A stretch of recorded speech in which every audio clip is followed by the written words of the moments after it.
अस्सलाम वालेकुम students, welcome to my channel. आज हम अपना नेक्स्ट जो पार्ट है वो स्टार्ट करते हैं लेक्चर नंबर 23 से। लेकिन आगे बढ़ते हुए मैं आपसे फिर से रिक्वेस्ट करूँगी कि प्लीज़ चैनल को सब्सक्राइब कीजिए और वीडियो को लाइक कीजिए। तो हम अपने मिड टर्म प्रिपरेशन है जो हमारी लेक्चर नंबर 23 है, इससे जो फर्स्ट लेक्चर्स हैं लेक्चर 16 से वो हम ऑलरेडी कवर कर चुके हैं और इंशाल्लाह जो बाकी लेक्चर्स हैं वो हम इस वीडियो में कवर करेंगे। द सीरा ऑफ हॉली प्रॉफिट सल्लल्लाहु अलैहि वसल्लम, द मीनिंग्स ऑफ सीरा, डेफिनेशन क्या है सीरा की। द वर्ड सीरा इज राइट फ्रॉम सीरा is the literal meanings are to go, to walk, to depart, to adopt, to an attitude और मेथड, टू फॉलो एट्सेट्रा। तो जो इसका लिटल मीनिंग्स हैं, चलना है, वॉक करना, टू डिपार्ट अडॉप्ट करना है, एटीट्यूड है कोई भी रवैया है, मेथड है, और टू फॉलो अमल करना है। Similarly the meanings of Sira are conditions, attitude. तो इस तरह सीरत का जो मतलब है वो भी क्या है कि एटीट्यूड है, कोई भी रवैया है, मेथड है, गे आपकी चाल है, करैक्टर है, ट्रेट्स हैं आपकी, विरासत जो आपके एंड हैबिट्स हैं। द वर्ड सीरा is singular and its plural is सीरा in the holy Quran. The word सीरा is also use in the sense of form and conditions. Quran में इसको हालात और शक्ल के लिए भी इसको यूज़ किया गया। ठीक है। टेक्निकल मीनिंग्स ऑफ सीरा, टेक्निकली द टर्म सीरा is used precisely to describe the life of हज़रत मोहम्मद सल्लल्लाहु अलैहि वसल्लम। सो सीरा is the knowledge in which we study the life, moralities and habits of the holy prophet Muhammad सल्लल्लाहु अलैहि वसल्लम। जो टेक्निकल मीनिंग्स हैं सीरा डिस्क्राइब करता है नबी करीम सल्लल्लाहु अलैहि वसल्लम को, और जिसमें हम स्टडी करते हैं, देखते हैं नबी करीम सल्लल्लाहु अलैहि वसल्लम की ज़िंदगी को, उसकी मॉरलिटीज़ को, उसकी हैबिट्स को। और Usman Khalid Yusra writes in the book फन सीरत निगरा, द सीरा is the name to describes the biography, morals and habits of the holy prophet सल्लल्लाहु अलैहि वसल्लम। जो प्रोफेसर उस्मान खालिद हैं वो अपनी किताब में फ़न सीरत निगारी उसमें राइट करते हैं कि जो सीरत है वो किस चीज़ का नाम है कि वो डिस्क्राइब करे बायोग्राफी को, इखलाकियात को, आदात को नबी करीम सल्लल्लाहु अलैहि वसल्लम की। तो वो क्या कहलाता है? सीरत कहलाता है। सोर्स ऑफ सीरतुन्नबी, हम किन किन तरीक़ों से, किन ज़राए से सीरतुन्नबी को अख़ज़ कर सकते हैं। देख, the source are those books of traditions and रिलाइक एट्सेट्रा। जो बुक्स हैं जिनसे हम इसको अख़ज़ कर सकते हैं, ट्रेडिशंस को, in which the knowledge of information has been described और कलेक्टेड, जिनमें इन इंफॉर्मेशंस को इकट्ठा किया गया है, बयान किया गया है। The greatest source of any historical personality would be the books which were written. कोई भी पर्सनैलिटी है उसकी जो हिस्ट्रिकल पर्सनैलिटी है, उसकी कोई भी सोर्स है उसके बारे में जानने का, तो वो वाली बुक्स होती हैं, पास्ट बुक्स होती हैं जो उसके लाइफ टाइम के दौरान लिखी गई होती हैं। ठीक है। The earliest written books are called primary source, और जो मतलब के जो पहले लिखी जा चुकी हैं वो प्राइमरी सोर्स हैं, और जो उसके बाद लिखी गई हैं वो सेकेंडरी सोर्स हैं। The foremost and most authentic source of सीरतुन्नबी इज़ द होली कुरान। जो नबी करीम सल्लल्लाहु अलैहि वसल्लम की सीरत के बारे में जानने के लिए हमारे पास बहुत अथेंटिक है, जिसमें कोई शक नहीं है, वो क्या है? ये हमारी मुक़द्दस किताब होली कुरान है। ठीक है, कुरान पाक है। द सीरा writers agree upon that the holy Quran is a fundamental source of सीरतुन्नबी। जो सीरत के राइटर्स हैं नबी करीम सल्लल्लाहु अलैहि वसल्लम की, वो इस बात से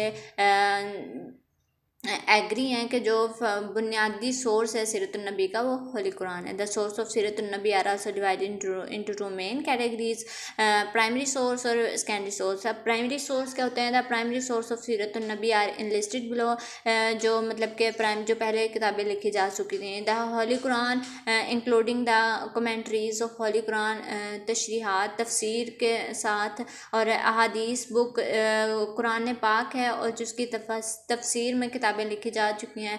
अहादीस बुक्स हैं, अहादीस की किताबें हैं, और जिनमें उन अहादीस की तफसीर वाली बुक्स भी शामिल हैं। मगाजी एंड सीरिया बुक्स, अर्ली रिटन शमाइल बुक्स जो पहले लिखी जा चुकी हैं, शमाइल बुक्स, मायरिकल बुक्स, नबी करीम सल्लल्लाहु अलैहि वसल्लम के मौजज़ात की जो किताबें हैं, किताबें दलाइल अल नबूवत, ये जो किताबें हैं ये आपको एज MCQs के तौर पर भी आ सकते हैं, तो ज़रा माइंड में रखने की चीज़ें ये। Earliest written Islamic history books 1 जो इस्लामिक हिस्ट्री के पर बुक्स लिखी जा चुकी हैं। सेकेंडरी सोर्स कौन से हैं? The following are the secondary source of सीरा अल नबी, अस्माउल रजल बुक्स, हिस्ट्री ऑफ हरमैन शरीफ बुक्स, जेनियोलॉजिकल बुक्स, इल्मुन अंसाब, असर सहाबा बुक्स। ये सेकेंडरी सोर्स के जो लिस्ट हैं वो यहाँ पे आपको दी गई है। Second source of Islam the सीरा और सुन्ना। सेकंड जो सुन्नत है ये सेकंड सोर्स है इस मतलब कि गाइडेंस हासिल करने का। Islamic teaching basically consist of two main things, the holy Quran and सुन्ना। तो जो इस्लाम की जो तालीमात है वो बेसिकली दो चीज़ों पे कंसिस्ट करती हैं, एक कुरान शरीफ पर और दूसरी सुन्नत पर। एज अ रोल मॉडल नबी करीम सल्लल्लाहु अलैहि वसल्लम की ज़िंदगी। As a role model the सीरा ऑफ हॉली प्रॉफिट सल्लल्लाहु अलैहि वसल्लम इज़ अ रोल मॉडल। नबी करीम सल्लल्लाहु अलैहि वसल्लम की पर्सनैलिटी, नबी करीम सल्लल्लाहु अलैहि वसल्लम की सीरत हमारे लिए क्या है? रोल मॉडल है। एवरी पर्सन आइदर ही और शी इज़ अ लीडर और सिटीजन और से कोई भी शख्स है, चाहे वो लीडर हो या शहरी हो, बाप हो, बेटा हो, गरीब हो, अमीर हो, एक अरबी हो, एक नन अरबी हो, ऑफिसर हो, कोई जज हो, टीचर हो या कोई स्टूडेंट हो, कोई भी ग्राहक हो या डीलर हो, तो कोई भी फ़रोख्त कुनिंदा है या ख़रीद कुनिंदा है, कोई भी हो, हर तबके के लिए every one can see the life of holy prophet सल्लल्लाहु अलैहि वसल्लम as a role model for himself. कोई भी है वो अपनी ज़िंदगी के लिए अपने आप के लिए नबी करीम सल्लल्लाहु अलैहि वसल्लम को एज अ रोल मॉडल देख सकता है। ठीक है। मक्की लाइफ ऑफ होली प्रॉफिट सल्लल्लाहु अलैहि वसल्लम, जो हिजरत करने से पहले नबी करीम सल्लल्लाहु अलैहि वसल्लम की जो ज़िंदगी थी, द मक्की लाइफ ऑफ होली प्रॉफिट सल्लल्लाहु अलैहि वसल्लम इन टू पार्ट्स, इसको मज़ीद दो पार्ट्स में डिवाइड किया गया है। Life before prophethood, life after prophethood in Makkah. Makkah में नबी करीम सल्लल्लाहु अलैहि वसल्लम की जो ज़िंदगी थी, मीन के नबी होने से पहले वो कैसी थी और बाद में कैसी थी। ब्लेस्ड बर्थ हज़रत मोहम्मद सल्लल्लाहु अलैहि वसल्लम, नबी करीम सल्लल्लाहु अलैहि वसल्लम की पैदाइश मुबारक। Many early and later historians and मुहद्दिसीन agree on that holy prophet सल्लल्लाहु अलैहि वसल्लम was born on Monday morning after सुबह सादिक। ठीक है। बहुत से जो है पुराने तारीख़ी कह लें कि जो मुहद्दिसीन हैं वो इस बात पर एग्री हैं कि नबी करीम सल्लल्लाहु अलैहि वसल्लम मंडे की सुबह को पैदा हुए, और क्या था 12 रजबुल अव्वल, 12 रजब को पैदा हुए। और वन अमल फील the year of elephant by April 571 हिजरी अकॉर्डिंग टू क्रिश्चियंस कैलेंडर, ये कैलेंडर जो के मुताबिक। और 1 जेठ इज़ 628 बुखारी अकॉर्डिंग टू हिंदी कैलेंडर के मुताबिक ये 1 जेठ को 628 हिजरी में बकरमी में पैदा हुए। ठीक है। प्लेस ऑफ बर्थ नबी करीम सल्लल्लाहु अलैहि वसल्लम कहाँ पैदा हुए? The birth place of holy prophet सल्लल्लाहु अलैहि वसल्लम is a well known house in Makkah. The house is located near the हरम काबा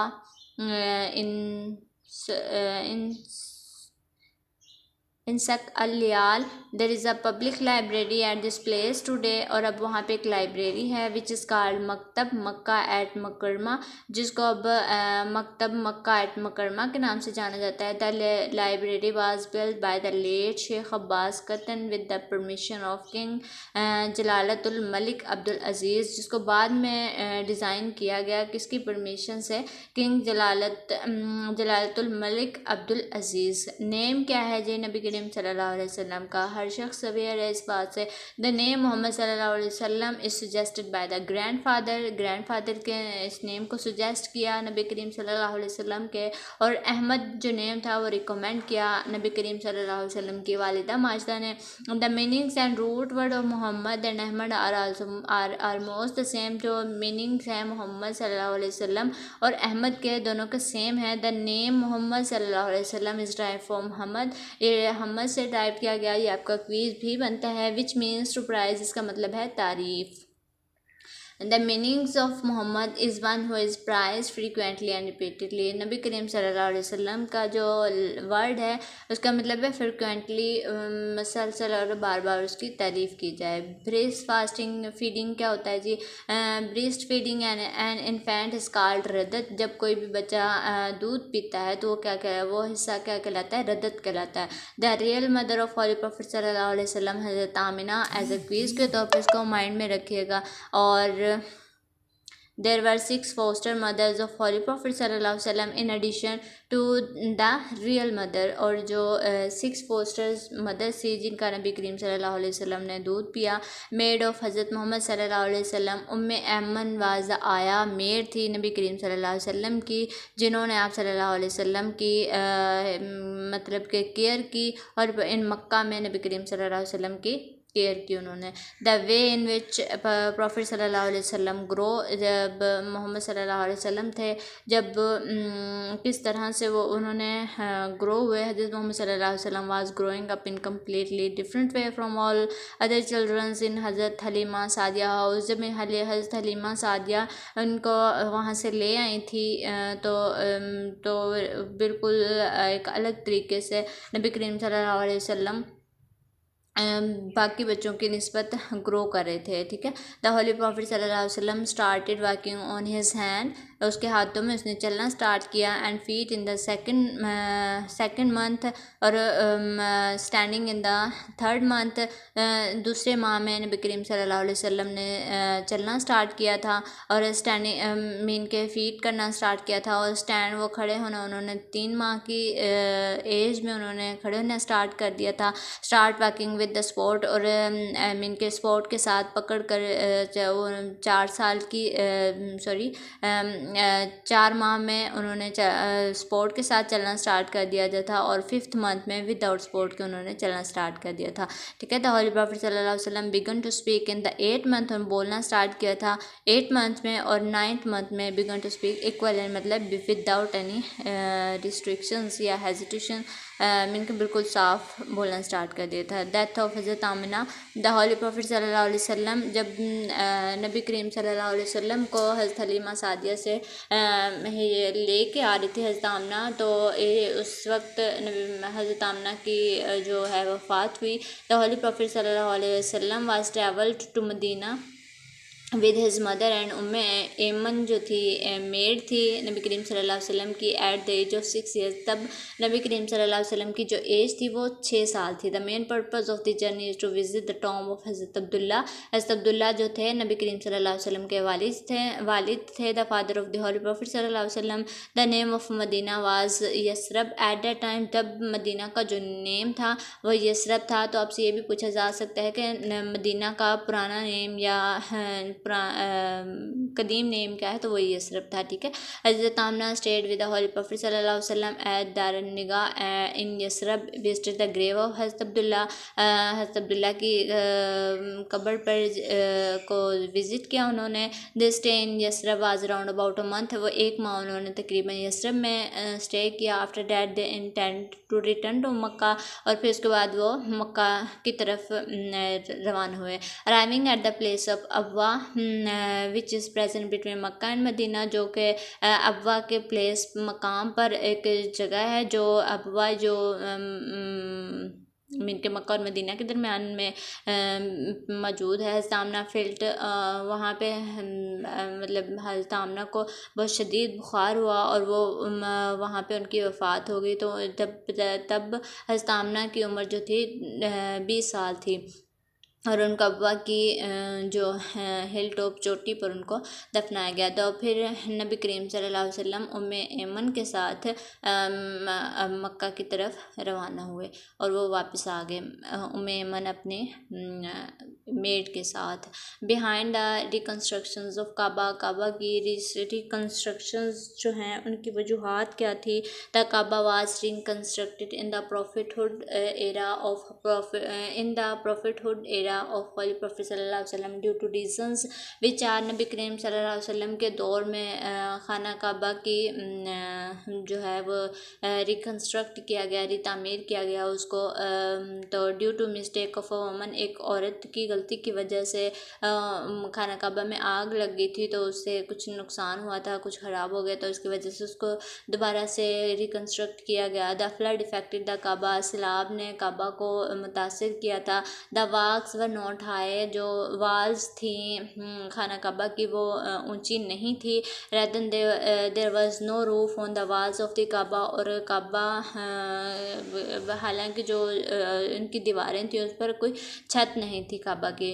precious offering needed to be safeguard in the building of Kaaba, precise मतलब हिफाजत की ज़रूरत थी Kaaba की बिल्डिंग को। Luggage and distribution of work for reconstructions, उसके लिए लगेज और जो डिस्ट्रीब्यूशन थी वर्क की वो उसको डिफरेंट लोगों में उसको डिवाइड किया गया। It was decided that only हलाल means of income will be used in constructions of Kaaba, ये डिसाइड किया गया कि जो भी हलाल ज़रिए हैं रिज़्क़ कमाने को उनको सिर्फ खाना काबा की तामीर में यूज़ किया जाएगा। Roman merchant ship loaded with construction materials, एक रोमान का जो ताजर था उन्होंने मटेरियल लोड किया। Sank of the beach of Jeddah due to storm, the material that was loaded in ship was bought, उसको ख़रीदा गया और द कंस्ट्रक्शन स्टार्ट, फिर उसकी जो तामीर थी वो स्टार्ट हुई। The construction work of Kaaba was distribute among the tribes, उसको कबाइल में जो है वो डिस्ट्रीब्यूट कर दिया गया। The walls of east side and the door of the Kaaba was allocated to Banu Abd Manaf and Banu Zuhra, तो जो ईस्ट साइड थी और जो दरवाजे थे काबा के उनको बनु अबद को और बनु जहरा को उनको जिम्मेदारी दी गई। The wall of west side was given to Banu Sahm, Banu जहा एंड बनु आदि, तो वेस्ट साइड थी वो 3 लोगों को दी गई। Similarly the construction work of south side was responsibility of Banu Makhzum and the wall of north side was duty of Banu Asad and Banu Abduldar. ठीक है, लेक्चर नंबर 24 है द सीरा ऑफ हॉली प्रॉफिट सल्लल्लाहु अलैहि वसल्लम। The first revelation है when the age of Holy Prophet sallallahu alaihi wasallam was almost 40 year old. The first revelation was revealed on Muhammad sallallahu alaihi wasallam, जब नबी करीम सल्लल्लाहु अलैहि वसल्लम की उम्र 40 years थी तो नबी करीम सल्लल्लाहु अलैहि वसल्लम पर पहली वही नाजिल हुई। और कहाँ नाजिल हुई? गार हिरा में, और 17 रमज़ान को 610 हिजरी में। The feeling of holy prophet सल्लल्लाहु अलैहि वसल्लम आफ्टर फर्स्ट रेवलेशन, नबी करीम सल्लल्लाहु अलैहि वसल्लम की क्या फीलिंग्स थी जब नबी करीम सल्लल्लाहु अलैहि वसल्लम पर फर्स्ट पहली वही नाजिल हुई। द हॉली प्रॉफिट सल्लल्लाहु अलैहि वसल्लम was very scared after the revelation, बहुत ज़्यादा खौफजदा हो गए थे और start trembling and return to home, और कांपना स्टार्ट कर दिया था और फिर घर वापस आए। जब वो घर पहुँचे तो नबी करीम सल्लल्लाहु अलैहि वसल्लम ने हज़रत खदीजा से कहा रैप मी अप, यानी कि मुझे ढांप दो, मुझे कवर कर दो। So she wrapped over the holy prophet सल्लल्लाहु अलैहि वसल्लम till the fear had left, तो नबी करीम सल्लल्लाहु अलैहि वसल्लम को तब तक उन्होंने लपेटे रखा, तब तक नबी करीम सल्लल्लाहु अलैहि वसल्लम का खौफ से छुटकारा ना मिला। ठीक है, terms and condition of social boycotts की जो टर्म्स एंड कंडीशन हैं, the polytheists of Makkah stood against the Islam and agreed upon an agreement of social boycott with the following terms and conditions. No one will marry in the family of Banu Hashim, कोई भी बनु हाशिम की family में शादी नहीं करेगा। No one will purchase or sell anything from Muslims, कोई भी मुसलमानों से परचेज नहीं करेगा चीज़ें। No one will remain in contact with them, कोई भी उनसे कॉन्टैक्ट नहीं करेगा। No one will send any food items to them, और उन्हें कोई खाने पीने वगैरह की चीज़ें भी नहीं दी जाएंगी। द ईयर ऑफ ग्रीफ, गम का साल किसे कहा जाता है? इन द 10th नबी, the year in which the wife of holy prophet सल्लल्लाहु अलैहि वसल्लम हज़रत खदीजा रज़ियल्लाहु तआला अन्हा और उसके अंकल अबू तालिब की वफ़ात हुई, उस साल को गम का साल कहा जाता है, जिसमें नबी करीम सल्लल्लाहु अलैहि वसल्लम के हज़रत खदीजा रज़ियल्लाहु तआला अन्हा और अबू तालिब की वफ़ात हुई। ठीक है, मीटिंग्स विद द प्रॉफिट सल्लल्लाहु अलैहि वसल्लम, नबी करीम सल्लल्लाहु अलैहि वसल्लम की डिफरेंट जो प्रॉफिट्स हैं उन 7 हेवंस में जो हुई थी उनको क्या कहा जाता है, और वो कब कब और किस आसमान पे किसके साथ हुई थी, इनकी यहाँ पे डिटेल्स बताई हुई है। हज़रत मोहम्मद सल्लल्लाहु अलैहि वसल्लम met with the different prophet सल्लल्लाहु अलैहि वसल्लम in first to 7 heavens. The list of Prophet sallallahu alaihi wasallam is given below according to sequence. First to 7 heaven meeting with the हज़रत आदम अलैहिस्सलाम एट फर्स्ट हेवन, हज़रत आदम अलैहिस्सलाम से पहले आसमान पर उनकी मुलाकात हुई। मीटिंग विद हज़रत ईसा अलैहिस्सलाम एंड याह्या अलैहिस्सलाम एट द सेकंड हेवन, हज़रत ईसा और हज़रत याह्या अलैहिस्सलाम से उन्होंने दूसरे आसमान पर मुलाकात की। मीटिंग विद हज़रत यूसुफ अलैहिस्सलाम एट थर्ड हेवन, हज़रत यूसुफ से तीसरे आसमान पर उनकी मुलाकात हुई। मीटिंग विद हज़रत इदरीस अलैहिस्सलाम से फोर्थ आसमान पर हेवन पर। मीटिंग विद हज़रत हज़रत हारून से फिफ्थ हेवन पर मुलाकात हुई। मीटिंग विद हज़रत मूसा एट सिक्स्थ हेवन पर हज़रत मूसा अलैहिस्सलाम से मुलाकात हुई। और हज़रत इब्राहीम अलैहिस्सलाम से 7वें आसमान पर उनकी मुलाकात हुई। तो ये थी लेक्चर नंबर 24 तक। इससे नेक्स्ट अगर टाइम मिला तो बाकी जो 6 लेक्चर्स हैं उनकी भी इंशाल्लाह अपलोड कर दी जाएंगी। और अगर वीडियो अच्छी लगे तो प्लीज़ लाइक कीजिएगा और चैनल को सब्सक्राइब कीजिए। मिलते हैं अपने नेक्स्ट वीडियो में। Thank you so much for watching my video. अल्लाह हाफिज़।